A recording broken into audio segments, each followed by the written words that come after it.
Can you believe how fast time goes? Soon it's going to be Passover, commemorating our exodus from slavery in Egypt before entering the land of Israel.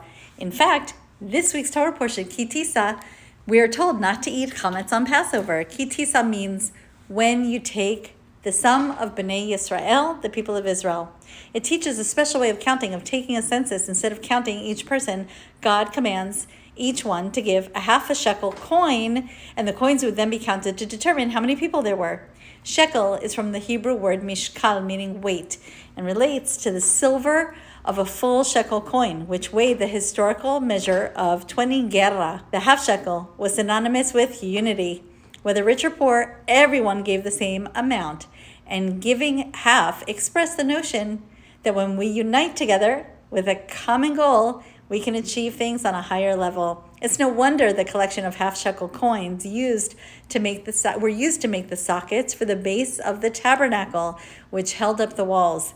In other words, they were essential for its foundation. Just the same, uniting to help one another and strengthen each other is a foundational value which helps sustain us all. The half-shekel weight of 10 gera also had meaning on a higher level. Kabbalah explains that these 10 gera represented the 10 Sefirot, or the emanations, through which God reveals himself in the world. The Sefirot are wisdom, understanding, knowledge, kindness, strength, beauty, victory, splendor, foundation, and kingship. Ever have one of those days that you don't think you could get everything done? That you just don't have the strength? Sometimes we don't even know our own strength. You see, the 10 Sefirot are also reflected in each one of us. When we use these attributes in our godly service here in this physical world, we can affect the Sefirot in the spiritual worlds. That's pretty powerful. Speaking of powerful, we know that our words and actions have great power. They have the power to do good, and unfortunately, also the opposite. When someone is wronged or hurt, it can seem to take over all their thoughts. Other times, one can have a hard time forgiving someone. When we hold on to those unresolved feelings, it actually can cause us more damage than it causes the other person. Sometimes it's hard to let go. And sometimes it's even ourselves who we don't forgive for something regrettable we may have done in our past. In fact, we may be hardest on ourselves, being more judgmental than we would ever be to another person. Parshas Tisa mentions the truly amazing encounter between God and Moses and Mount Sinai.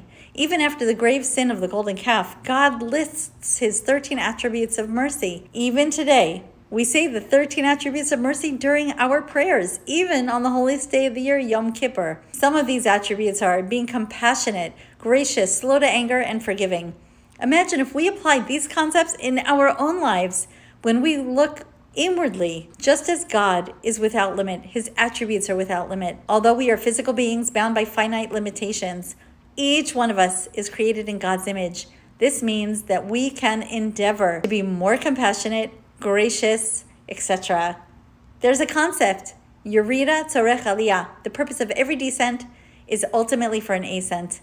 We learn that not only can we try to correct our mistakes or help others better themselves, we each can actually rise to a level higher than where we stood in the first place.